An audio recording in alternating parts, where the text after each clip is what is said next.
welcome to Dollars and Making Sense, a weekly show about finance, money and investing. I'm your host, Ray Treverson. I'm from OTG Capital. Now, I've been asked by the Community Radio Network, compliments of the Community Broadcasting Association of Australia, to make sure that you are aware that we sponsor this program. Now, we've been doing the program for close to 5 years, so we've just been asked now to put in the sponsor notification. So here's the notification. Now, we broadcast locally on Radio Northern Beaches, and we also go out around the country to actually about 15 other stations. And I got that list, and I'm going to be saying hello, but we're right across the country: Queensland, Victoria, WA, South Australia, Tassie. I think we're just about covered apart from the Northern Territory. We even have a Valley FM in the ACT that pick us up as well. So look, this time around, I'm really pleased to welcome back to the microphone and camera Rachel Waterhouse, who's the Chief Executive Officer of the Australian Shareholders Association. Now, Rachel, you've been with us, but gosh, a number of years ago now. It's 2023 since we last saw you. How have you been? Yeah, really well. And thank you for inviting me back. Well, it's really great to have the ASA as part of our show. And ladies and gentlemen, I am a member of the ASA, not as a corporate or anything, just as a private investor. But I got to tell you, if you want, in addition to Money Smart, which we are always plugging about education, the Australian Shareholders Association is one of those areas. It's a not-for-profit. And hang on, I can't say too much or else I'm going to steal Rachel's thunder here. But Rachel, it's been a while since we've had you on the show. Maybe give the listeners a bit of a reintroduction to the ASA and what's been happening since the last time we spoke. Yeah, thank you very much. Australian Shareholders Association has been around for over 65 years as an organisation. And as you mentioned, Ray, we are a not-for-profit and we focus on three things. The three things being a community of investors where you can meet other people that are investing and speak to them. Company monitoring, we assess and look at companies, mostly the ASX 200, to see how they're performing and what the retail shareholder perspective is. And like you, Ray, we also focus on education. So we provide a lot of content, whether that's something that you can read, a magazine, a webinar, conferences. Yeah, there's quite a lot there. And what's different is that we are now doing more of everything that I've just mentioned. So we're providing more education. We've got 2 conferences each year, one being Sydney, Melbourne, and the other being Queensland. So we had our first conference in Queensland last year. We're also looking to how can we monitor more companies and providing more digital events. So there's one called ASA Engage, where you get to hear from CEOs and C-suite management of organisations and get to understand what they're thinking and what the strategy is of the company. Now, I know the last time we spoke, as I say, it is about 2.5, 3 odd years ago. One big thing that certainly happened in the world that I operate in is a merger with the Australian Investors Association. Now, I think what's interesting is the AIA, when I was a member, sort of covered quite a lot, a whole different range of asset classes. And when you see the name Australian Shareholders Association, it tends to, I guess, give the impression it focuses very much on shareholders only. But that's not really the case, is it? No, that's a good question. So we do have the name Shareholders Association, and we have considered whether we change that, whether that's now or in the future, but we cover all asset classes. So we've got shares in there, ETFs, managed funds, listed investment companies, bonds. We do a little bit about property and REITs. So it's quite a long list of what we cover. And ultimately, we're here for our members. So they tell us what they want to hear, and we go off and create those opportunities for them. Yeah, I got to say, one of the things that, again, when it comes to educating people, you can never do too much. And given the complexity of the investment community and the investment landscape, we've just had a recent federal budget, and just before we came on air, we were talking about what may be happening in the self-managed super fund area, given the radical changes that have now occurred with CGT and with negative gearing. I've got a whole bunch of experts coming onto the show in the next few weeks around that. I guess from that perspective, Rachel, is the federal budget something that has had quite a bit of impact and a lot of ASA people running around like headless chooks, or is it something that you were anticipating quite a bit of change? Well, with budgets, you often get a lot of speculation that comes beforehand, and people in the association space usually say 80 to 90% of the announcements are known before budget night. So we were aware of quite a few of them that did come through, but we weren't aware of the minimum 30% capital gains rate approach. And so that was new. We did a lot of work with our members in those few days leading up to federal budget. We had a survey, we asked them what they thought of what was speculated at that point in time.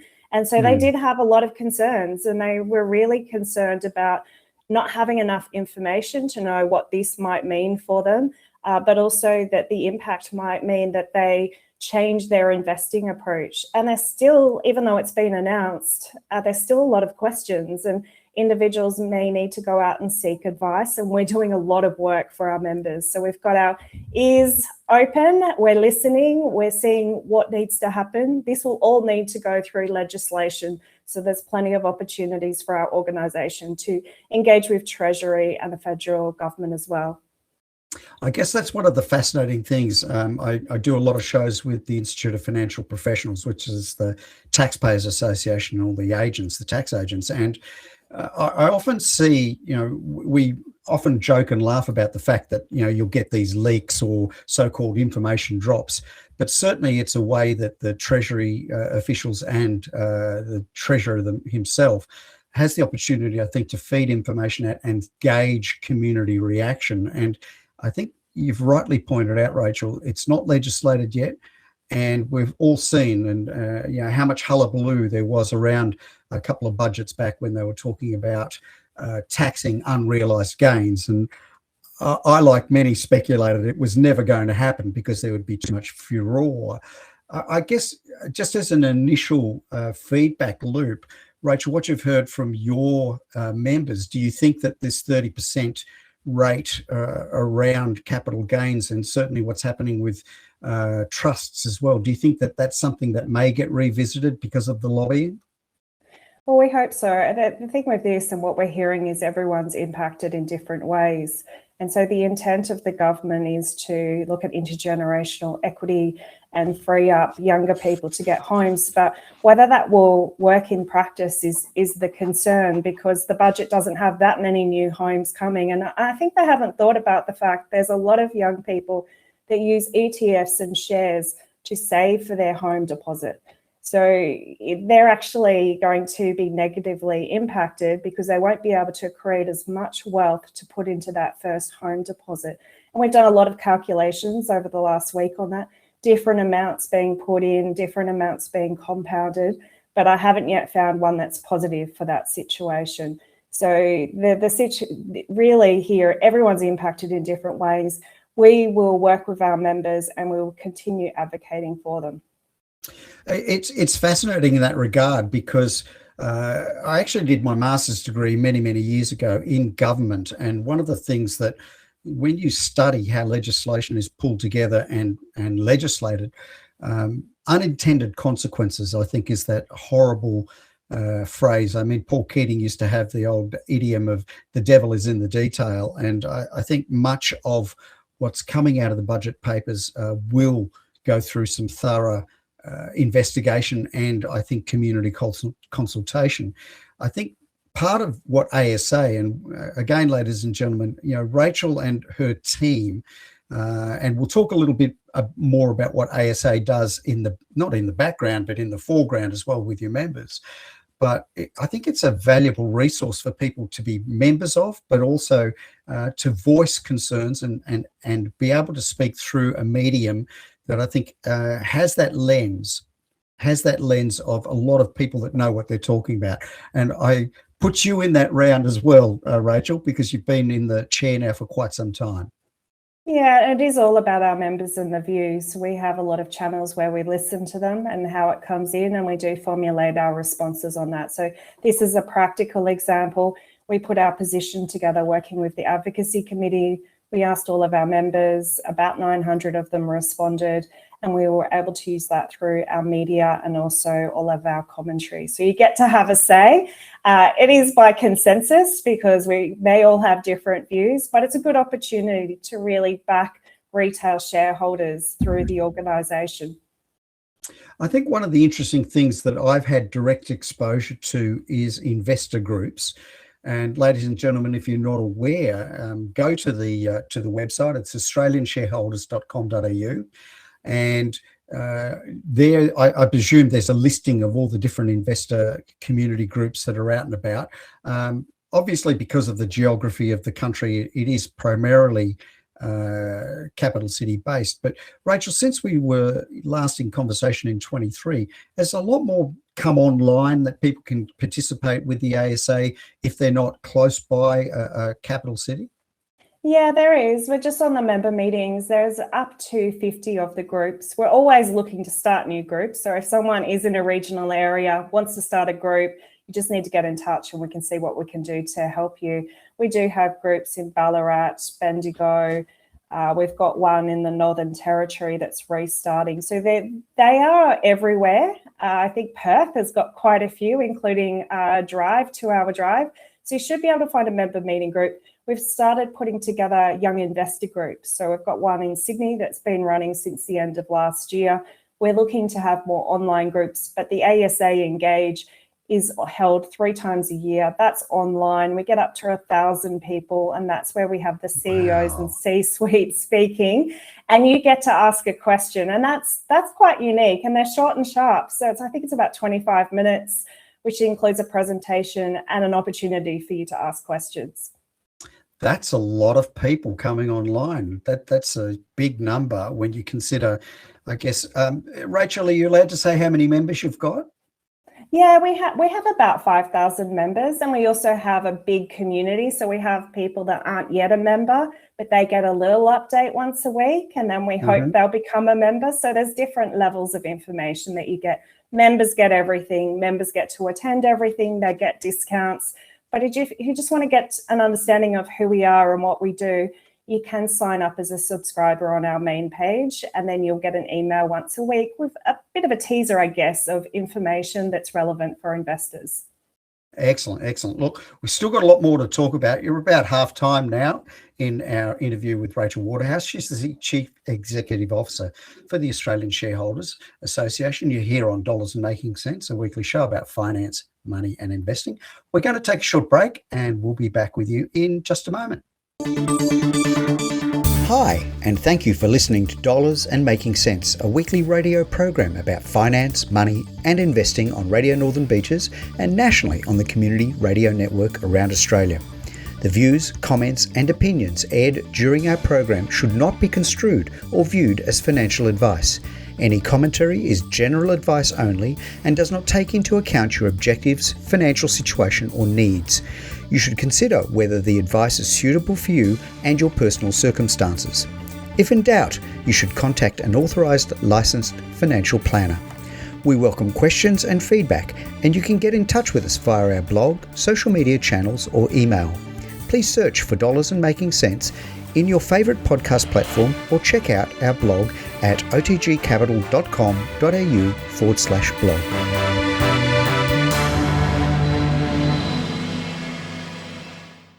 Hi, and welcome back to Dollars and Making Sense, a weekly show about finance, money and investing. I'm your host, Ray Treverson. We are sponsored by OTG Capital, which happens to be my investment trust for wholesale investors. If you're interested in private credit, that's us. And that's the end of that particular paid piece. We're here today with Rachel Waterhouse, who is the Chief Executive of the Australian Shareholders Association. Rachel has been on our show before. It's been too long. Rachel, it's so good to have you back. And we are talking today about what the ASA does and why, if you are investing out there, ladies and gentlemen, you should be a member. I am a member. I have been for a number of years now. And if you are in any way, shape or form interested in the financial future of you or your loved ones, then I think the ASA is a place that you should at least poke your nose into and have a look-see. Now, Rachel, one of the things we were talking about before we went to the break is local engagement through community groups and investor forums. And I think you mentioned, how many are there? Yeah, it's up to 50. I don't know the exact number, but there's plenty of opportunity, and we have a lot of members that might go to 1, 2 or 3 per month. Wow, that I know when I was there, you get a varying level of interest, and certainly there are people that just roll their sleeves up and just get stuck in. And I wonder sometimes, particularly if they're retirees, whether they've figured, well, I'm not working anymore, I need something to keep me engaged. But I got to say, their dedication is fabulous. And part of that dedication goes into one of the big value elements, ladies and gentlemen, of the ASA, and that's company monitoring. Now, I'm not going to steal Rachel's thunder. Rachel, what does company monitoring mean to somebody that's not aware of what ASA does? Okay, so what we do is we have a group of volunteers, it's over 100, and they go through each annual report of the companies that we monitor.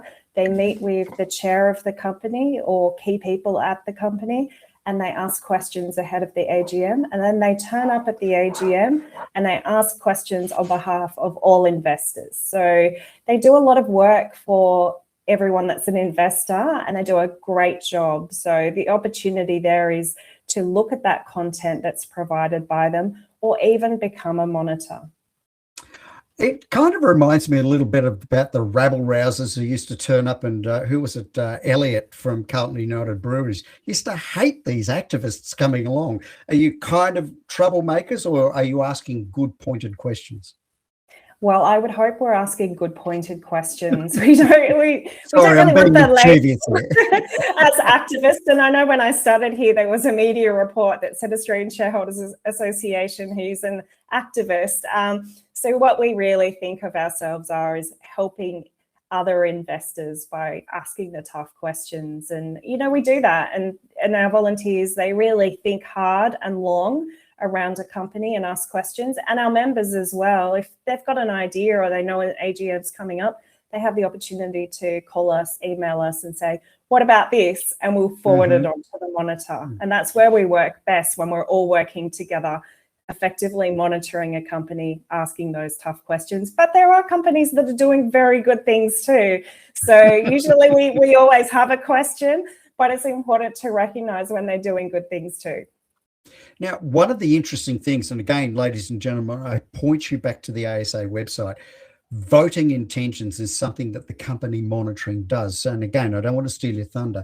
Please tell the listeners a little bit about what voting intentions means within the context of company monitoring in your website. Yeah, so what voting intentions means is effectively one paper or report that's about a company and about how we plan to vote as an organisation. And then what we look for is investors to give us what we call their proxy.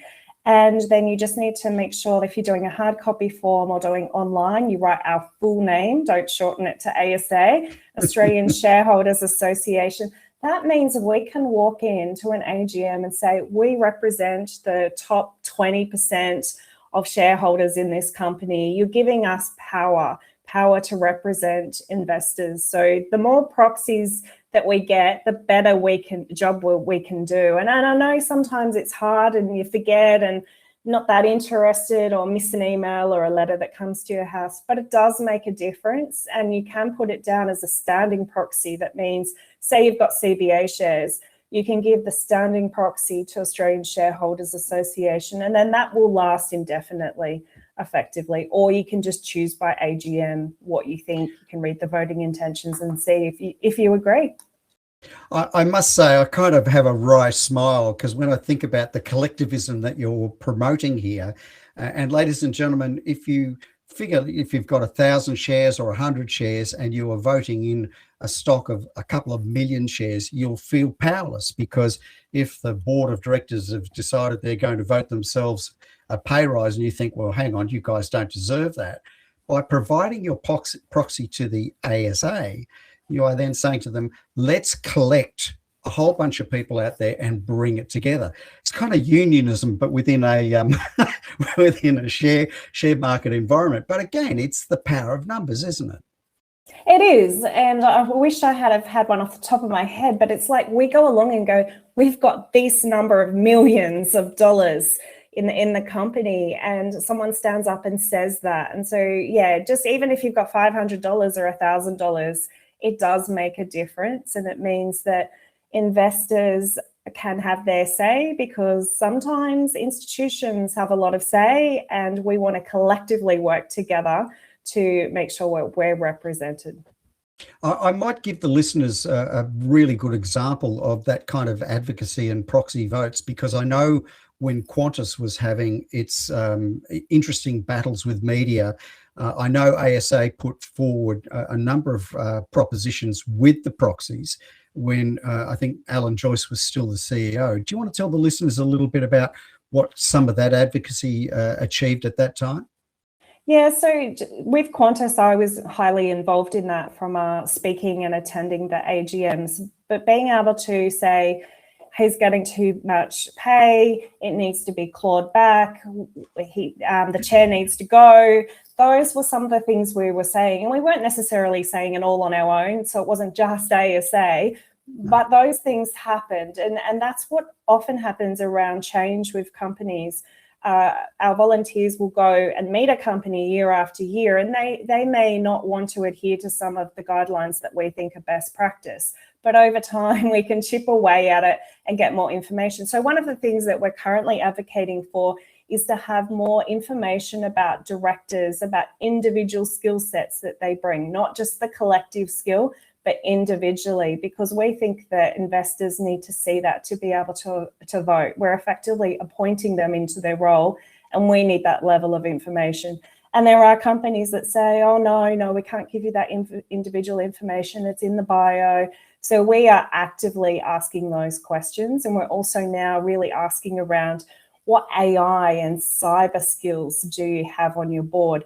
And it may sound like, oh, does this make a difference? Well, I can say it does make a difference, because if you've got a company that goes through a cyber issue, you could lose a lot of value as an investor. So that's where we're representing, and we do have focus issues for company monitoring, which we've just launched, that do say those things around. We're looking at AI, we're looking at cyber, we're looking at the pay of CEOs that's fair and reasonable and split appropriately between short-term and long-term incentives.